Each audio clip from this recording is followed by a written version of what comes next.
한번 따라합시다. 예루살렘 성을 향하여 가시다.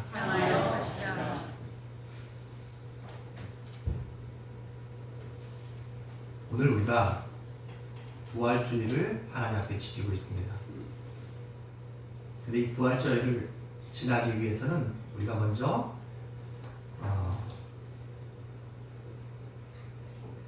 종려주일, 고난주간을 통과해야 돼요. 그런데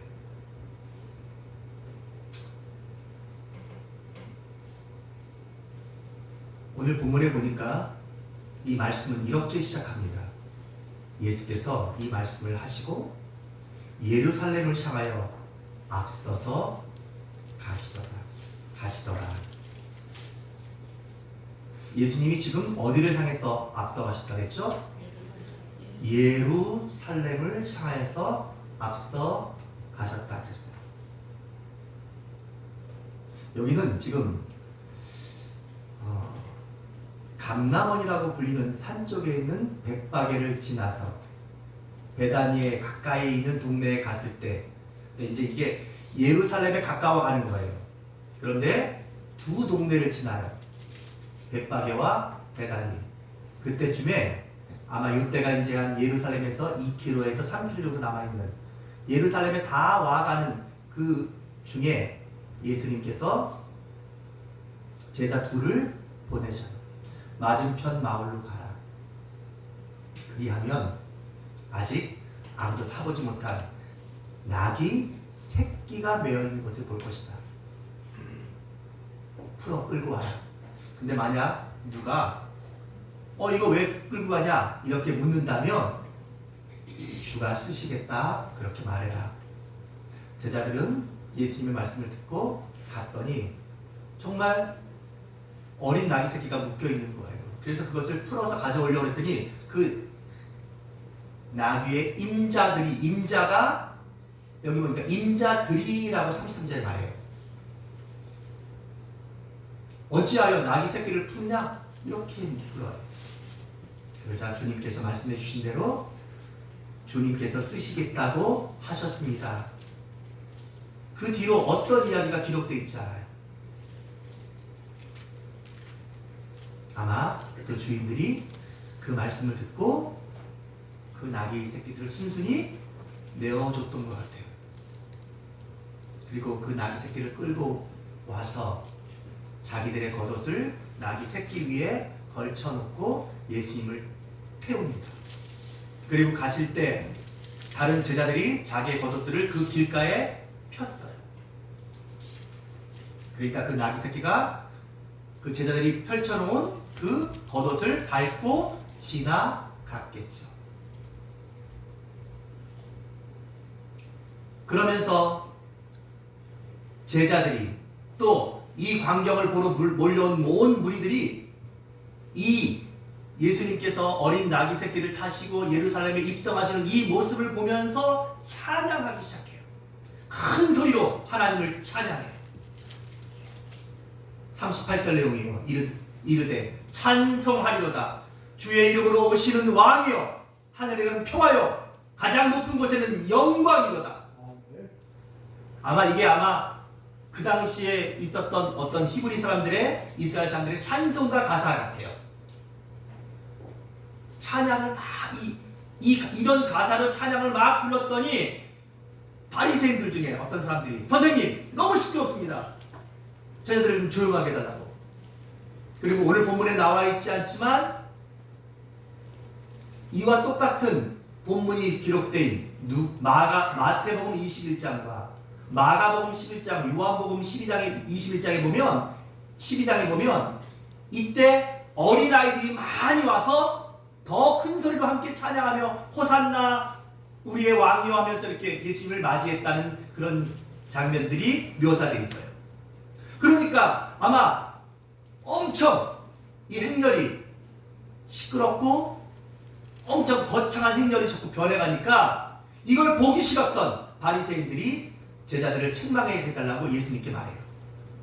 그러자 예수님께서 내가 너희에게 말하노니 만일 이 사람들이 잠잠하면 침묵하면 돌들이 소리를 지를 것이다. 그러면서 예수님은 그 찬양 소리를 들으시면서 어떻게 해요? 예루살렘 성전 안으로 들어가셨어요.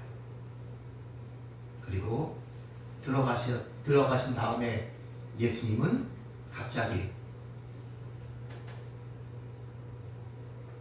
이 예루살렘 성을 보시면서 우셨어요. 41절입니다.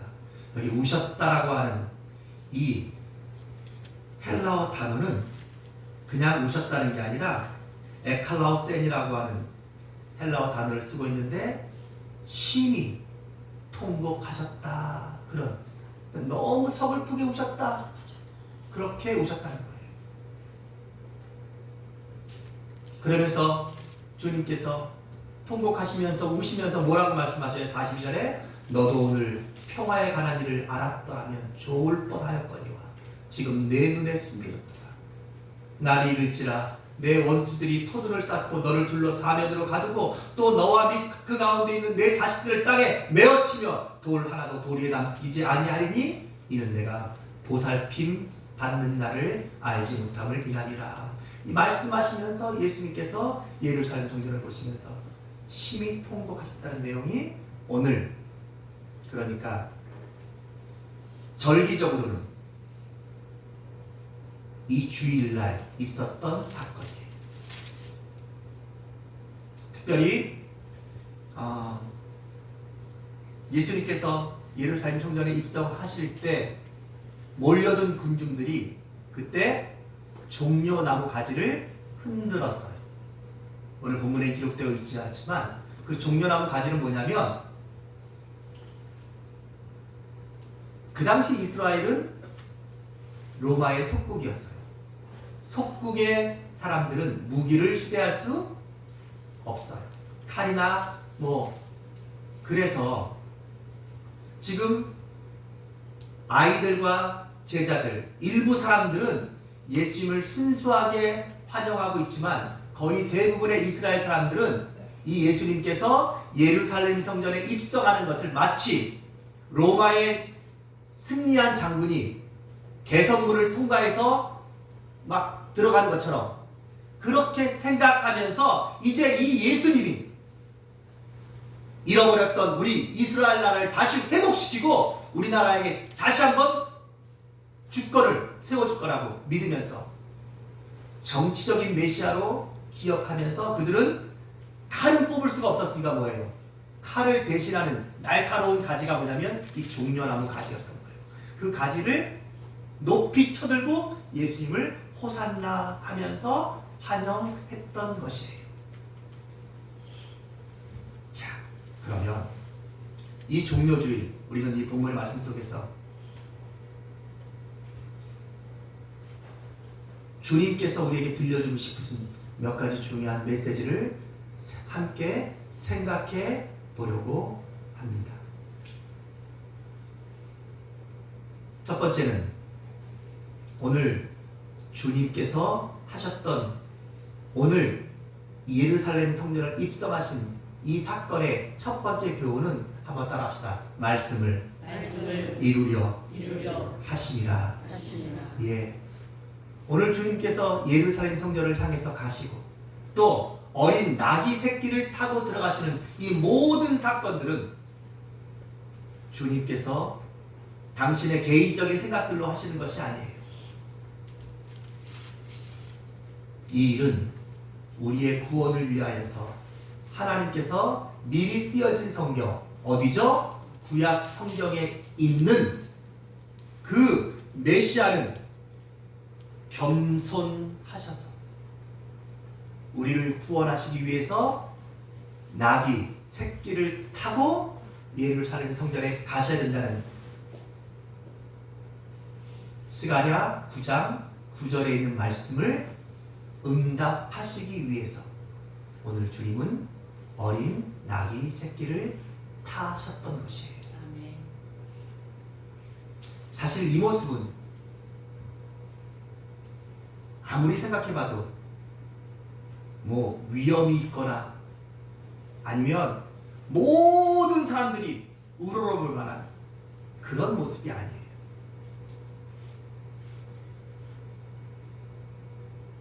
예수님은 하나님이시고 만왕의 왕이세요. 아멘? 아멘. 그 당시 왕들의 위엄은 엄청났어요. 특히 승리한 개선 장군들이 타는 말, 그 말은 말 중에서 최고로 좋은 백마나 흑마 같은 혈통 있는 말들을 탔고 그 말 위에 온갖 장식들과 그리고 그 주변에 엄청난 호위대를 대동해서 그 모습 자체가 뭐예요? 그냥 위엄이었어요. 그냥 영광이었어요. 그게 바로 뭐예요? 승리자들이 들어가는 개선문 행진이었던 거예요. 그런데 예수님은 나귀, 그것도 나귀 새끼를 탔어요.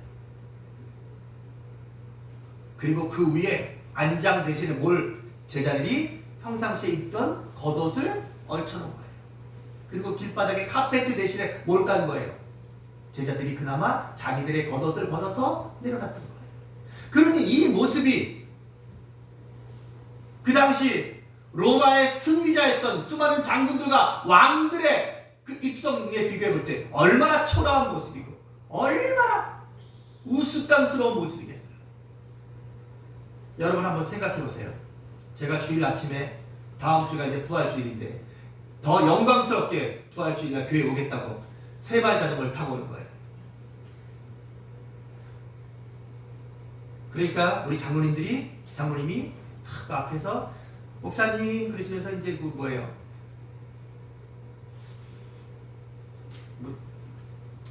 그래도 요즘 겉옷은 좀 양복이라 좀 멋있잖아요. 뭐 그런 거 말고 뭐 수건 같은 거 하나씩 깔았다니까요. 그걸 그렇게 제가 세발 자전거 이렇게 타는데 제가 이렇게 교회를 온다고 했을 때, 야 너무 멋지다. 온 동네 사람들이 박수치고 환영하고 구경하러 나올 그럴 모습이겠습니까? 그럼에도 불구하고 주님은 굳이 뭐를 어린 나귀 새끼를 타고 오셔요. 그 이유는 딱 한 가지예요. 하나님의 이미 기록된 말씀을 응하시려고. 아멘. 사랑하는 여러분, 우리가 신앙생활을 하는 것도 우리가 인생을 살아가면서 중요한 일들을 결정할 때 우리의 기준도 언제나 그러해야 돼요. 이것이 하나님 말씀에 부합하는가? 이것이 하나님의 뜻에 맞는가?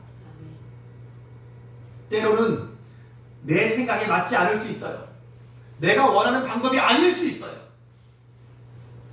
하지만 여러분, 그럴 때마다 최선의 것을 선택하는 것이 아니라 최고의 것을 선택하는 것이 아니라 그럼에도 불구하고 하나님의 뜻에 합당한가를 언제나 우리가 뭐예요? 생각하고 또 기도하셔야 돼요. 아멘. 예수님께서 어린 나귀 새끼를 타시고 예루살렘에 들어가시는 모습은 예수님 자신도 원하셨던 모습이 아니에요. 또 예수님께서 이 십자가를 지시는 것들도 예수님 당신 스스로가 원하시는 뜻이 아니셔요. 그래서 예수님은 십자가를 앞에 두시고 겟세마네 동산에서 기도하십니다. 아버지,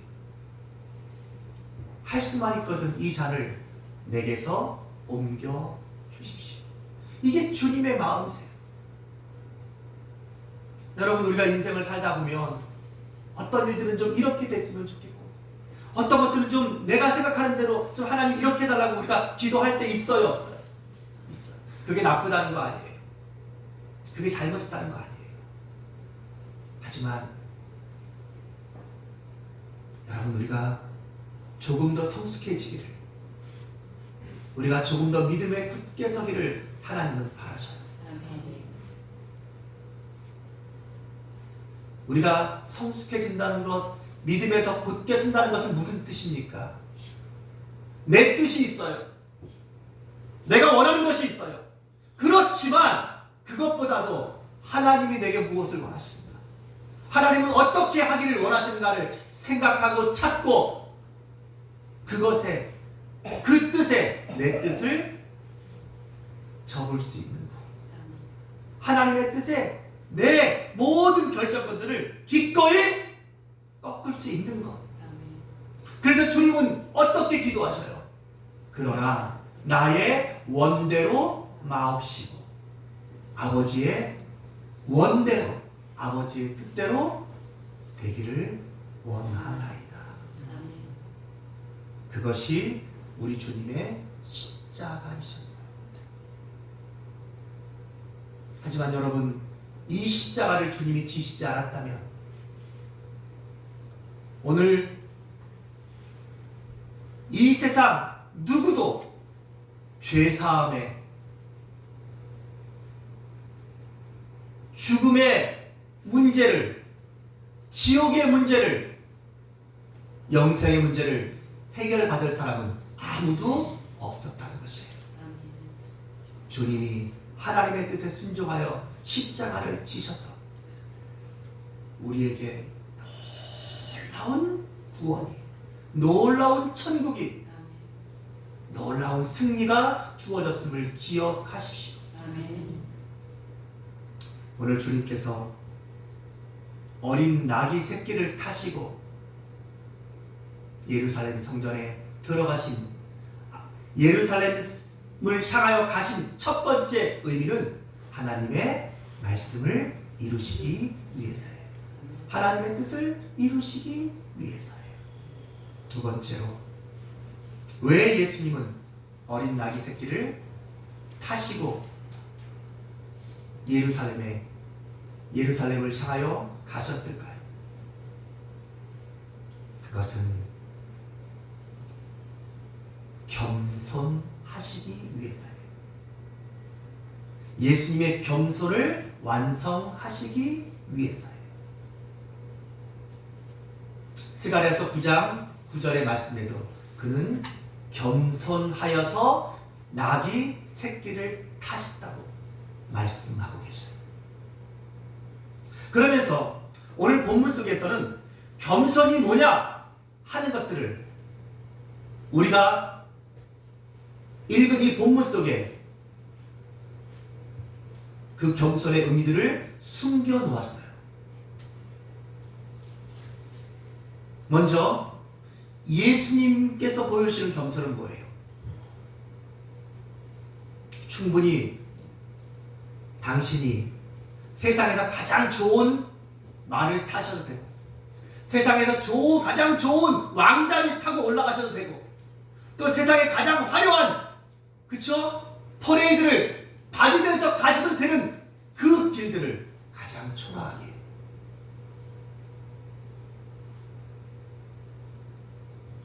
가장 낮은 모습으로 주님이 가셨어요.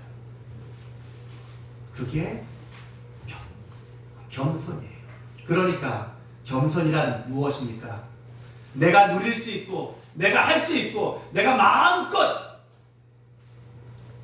주장할 수 있지만 나의 모든 권리들을 포기하고 내가 뭐 하는 거예요? 스스로 더 낮은 데 처하는 것. 이것이 뭐예요? 이것이 겸손이에요. 오늘 겸손의 다른 모습들이 또 계속 나오고 있어요. 제자들이에요.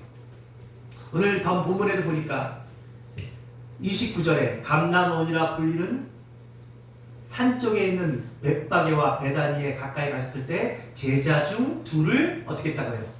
보냈다 그랬어요. 여러분, 누구를 보내셨을까요? 사실 우리가 그 제자들의 이름이 나와 있지 않지만 예수님께서 이 누가복음 22장에 가면 이제 최후의 만찬을 준비하실 때 예수님께서 누구와 누구를 보내셔요? 베드로와 요한을 보내셨어요. 또 예수님께서 이전에 다른 제자들을 데리고 가셨다가 변화산에 올라가셨을 때에는 베드로와 야고보와 요한을 데리고 가셨어요.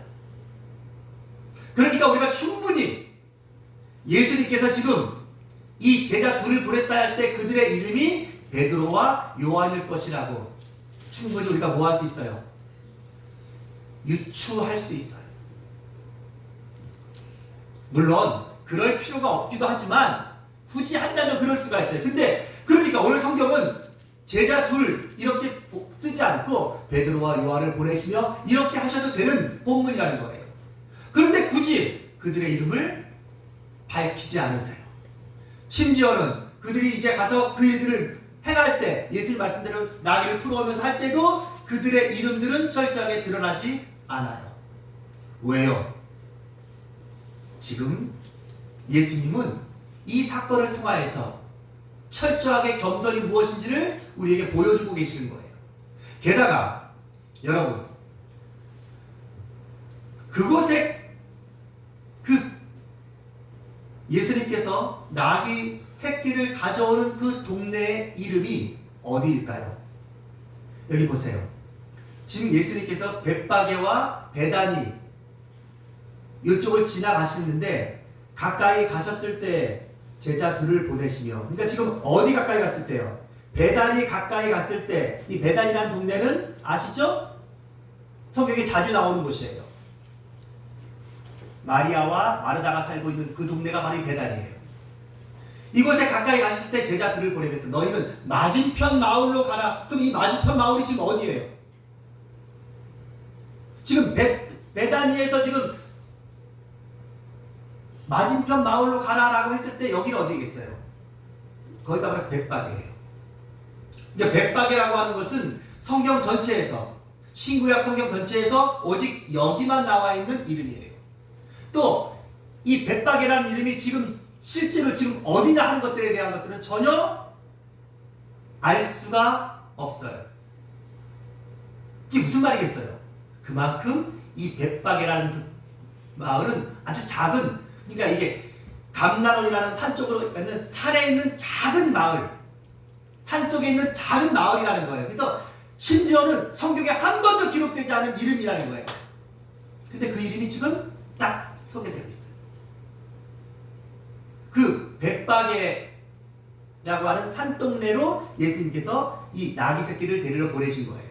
그런데 나귀 새끼를 보내러 갔는데 거기 중요한, 여러분 우리가 이 성경을 더 자세히 봐야 될 하나의 그 포인트가 있는데, 자, 이 나귀 새끼를 풀려고 딱 가져오려고 했더니 그 주인이 뭐라 그랬어요? 이거 왜 가져가냐 이렇게 물어보죠. 몇 절입니까?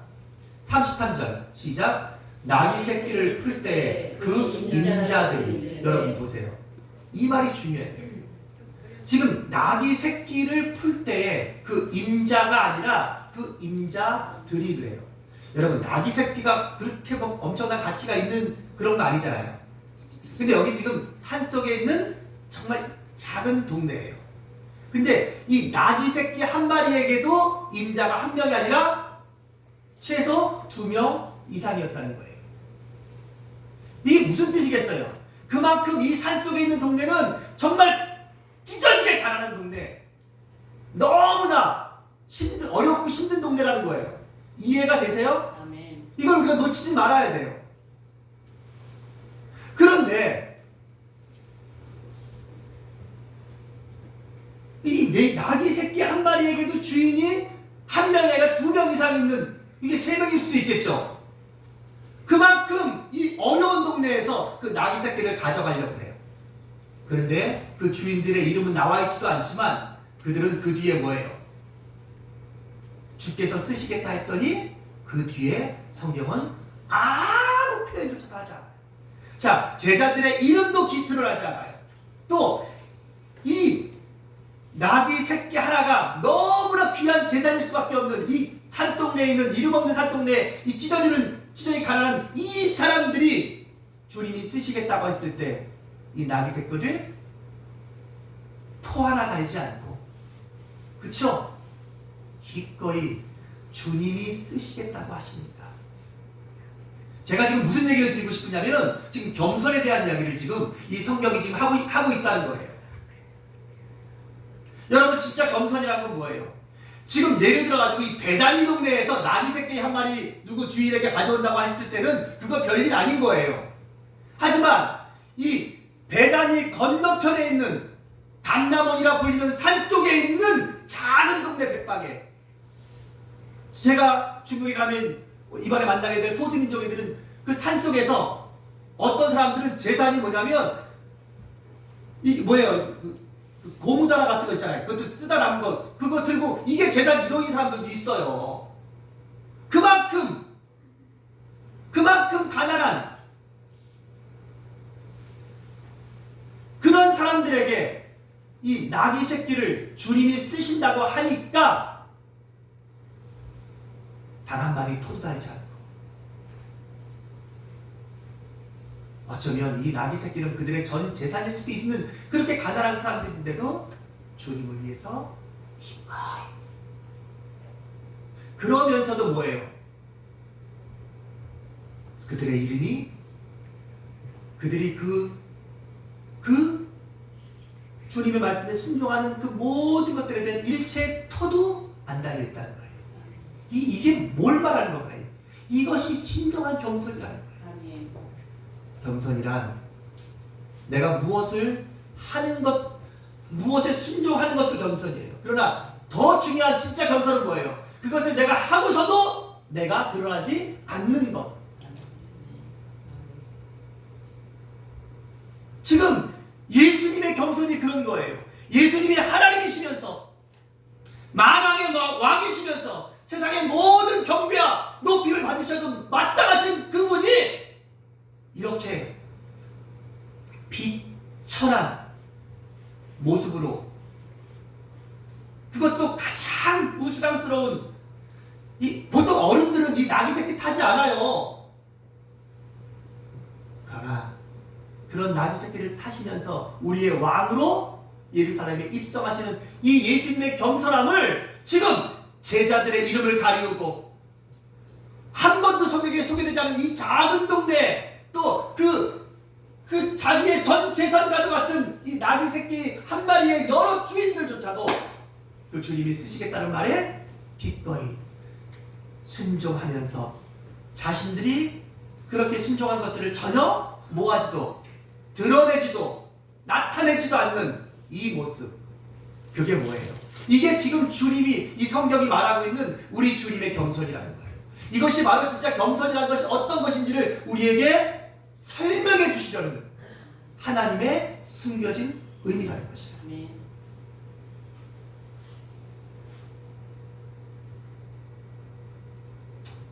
사실 우리 모두가 다 겸손하기를 원해요. 저는 하나님을 믿는 사람들은 특히 이 겸손의 부분들을 많이 고민해야 된다고 생각해요. 왜냐하면 우리를 구원하신 예수님의 성품이 어때요?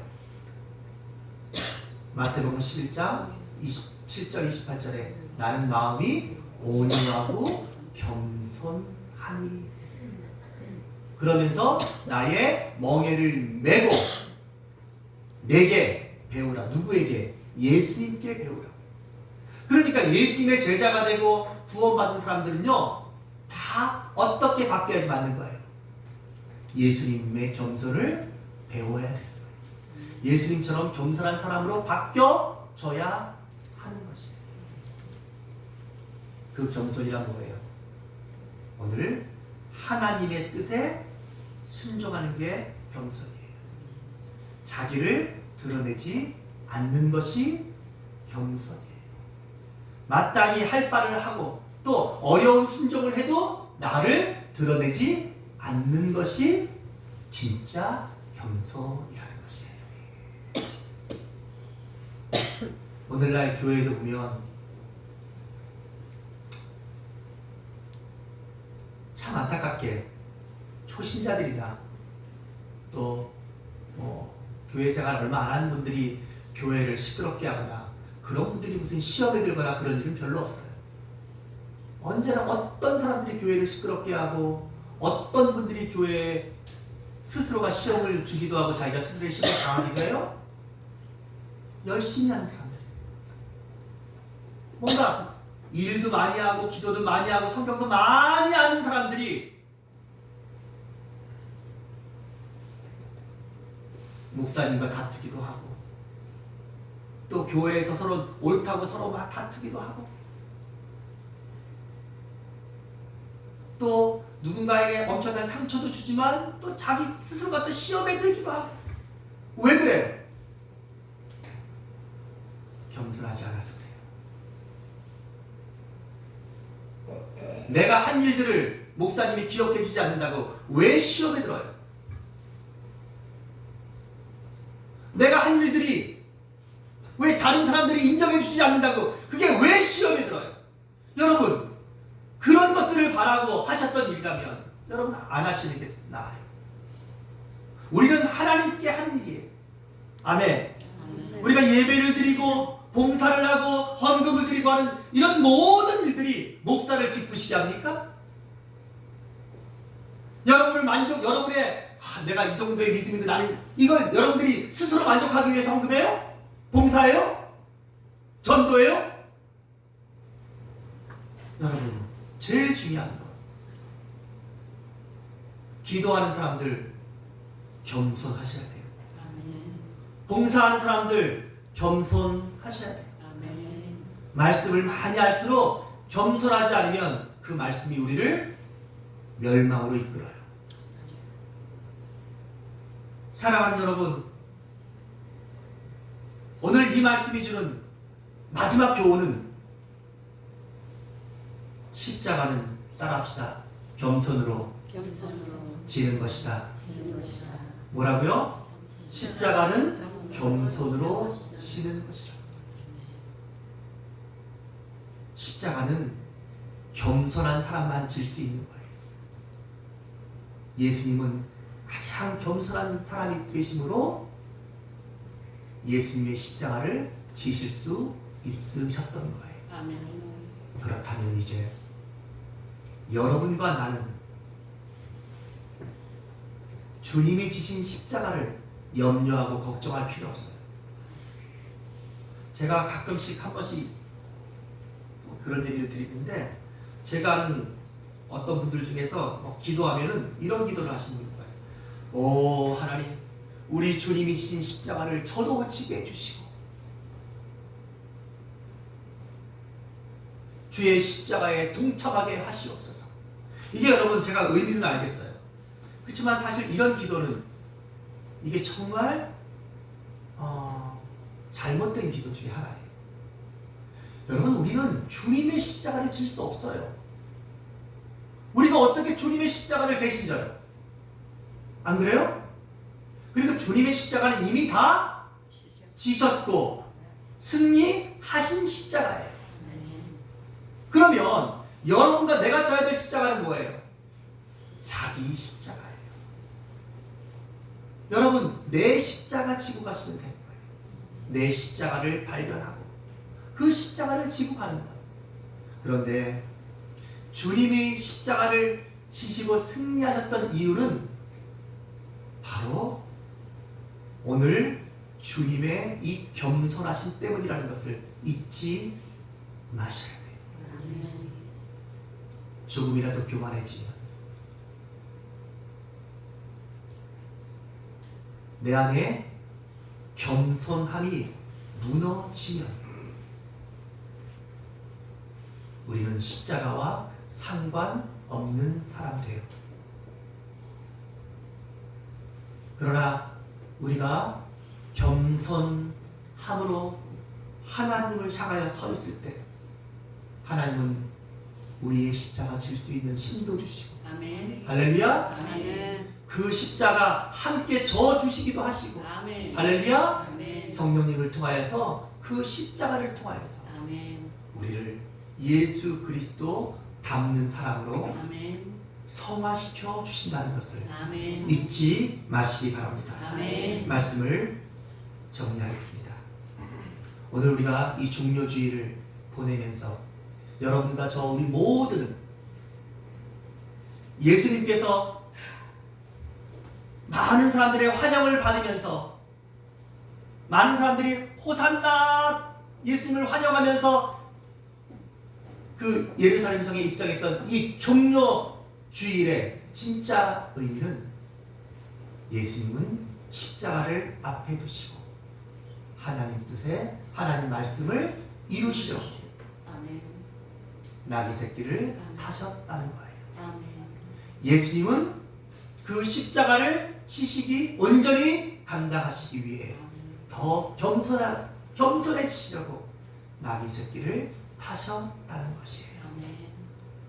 그러니까 이 종려주일에 우리 모두에게 주시는 하나님의 교훈은 무엇입니까? 예수님의 겸손하심처럼 우리가 더 겸손한 사람들이 되셔야 한다는 것이에요. 진짜 겸손은 하나님 말씀에 나를 맞추는 것이에요. 하나님의 뜻에 나를 온전히 맞추는 것이에요.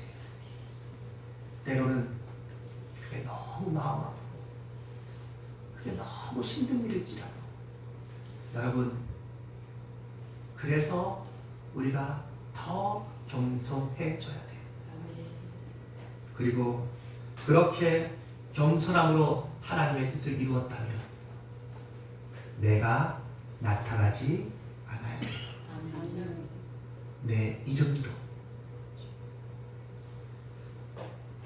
그래서 오늘 이 모든 백성들이 찬양하는 것처럼 하늘에는 평하여 가장 높은 곳에서는 영광이로다. 38절에 있는 말씀처럼 하나님이 영광 받으시는 그것이 뭐예요?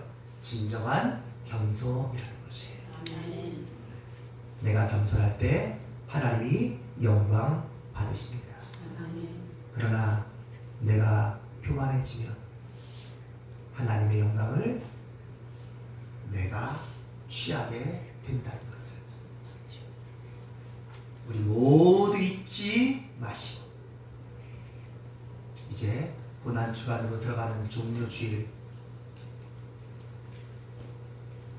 여러분과 내가 예수 그리스도의 그 겸손하심으로 이 고난주간을 함께 나아갈 수 있기를, 부활절로 함께 나아갈 수 있기를 주의 이름으로 축복합니다. 아멘. 기도하겠습니다. 사랑하는 하나님, 은혜와 크신 사랑을 감사합니다. 아멘. 하나님, 오늘도 예수 그리스도께서 어린 나귀 새끼를 타시고 예루살렘을 향하여 가셨던 이 종려주의를 통하여서 주님의 겸손하심이 어떠하신지, 그 겸손의 의미를, 겸손의 크기를, 겸손의 무게를, 또 겸손의 참된 숨겨진 의미들을 우리가 깨닫게 하시니 감사합니다. 주님, 예수님의 겸손함이 우리의 입술에 있게 하시옵소서. 예수님의 겸손함이 우리의 손과 발에 있게 하시옵소서. 예수님의 겸손하심이 우리의 마음 중심에 있게 하셔서 주님, 더 겸손한 자들, 여전히 겸손한 사람들, 끝까지 겸손한 사람들로 주님처럼 우리들도 내 십자가 감당하며 주님을 끝까지 따라가는 우리 모든 인천초대교회 성도들과 제가 되게 하여 주시옵소서.